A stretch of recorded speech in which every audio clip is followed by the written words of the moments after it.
Hello, today I'll be presenting our CNN CIFAR image identification project for C-Day 2021. So the main idea for our project was to construct a VGG11 image identification model, which would study performance via validation, accuracy, loss, etc.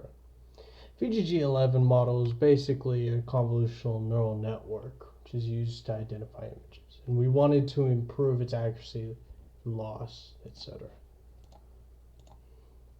CIFAR 10 is an extensive RGB Canadian dataset, which is used mainly for machine learning. 60,000 total images are available, and there are 10 categories of images. The resolution are 32 by 32, so they're not too complex. So for our model, we use a TensorFlow CNN, contain 8 2D convolutional layer additions followed by pooling layers, and 4 dense layer additions.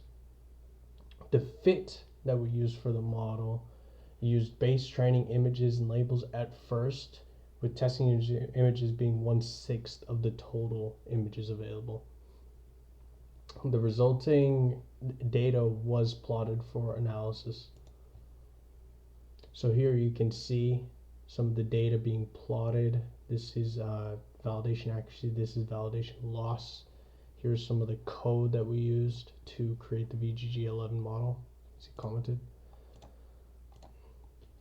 So there was an overfitting issue that became quickly apparent. Validation loss was creeping upward after a certain number of epochs.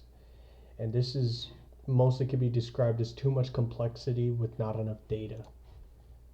So as you can see here are some solution methods.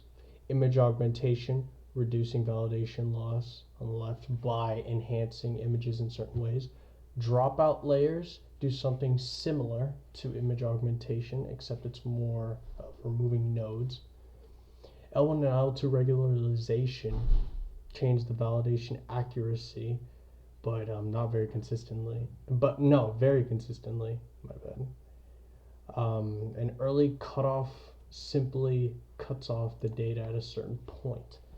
Learning rate and momentum were crucial for changing the validation accuracy of the model. And momentum was very important for adjusting the models.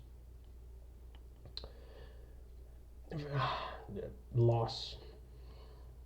So here are some of the results, the final results. In conclusion, this project combined L2 regularization and learning rate manipulation, layer dropout, and early cutoff, resulting in a high accuracy of 78%. Validation loss reduced the most by augmenting images, and curiously, validation accuracy increased the most by changing the learning rate and momentum. And thank you for seeing my presentation. Have a nice day.